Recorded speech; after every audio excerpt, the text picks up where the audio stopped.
এই জায়গায় কেউ জলে ফেলতে যায় না। দেখবে কে? লোক আছে ফট করে ফাইন হয়ে যাবে, তুই বেশি 500 টাকা ফাইন হয়ে যাবে, রাখ বেশি বোঝে। ওই ওখানে উপর করে ওইখানে রেখে দে, ওই জায়গাটা রেখে দে। ওই সাইডে গেছে। আমার কেউ কথা বলে না বেশি, চুপ চুপ একদম চুপ। বস্তাটা বস্তাটা কোনে রাখ। ধরো দীপা, বস্তাটা ওখানে রেখে দিয়ে যা, বস্তাটা ওইখানে ঠেকা দিয়ে রেখে যেখানে আসলে ওখানে ঠেকা দিয়ে। আর কারো কিছু দরকার হলে নিয়ে যাবে বা তুলে যাবে। ভাই আগগুলো কই? আগ কই তো? আর কি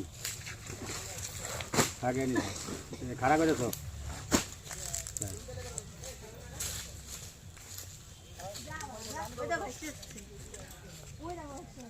যাবার যা এই মালটা যাইতেছে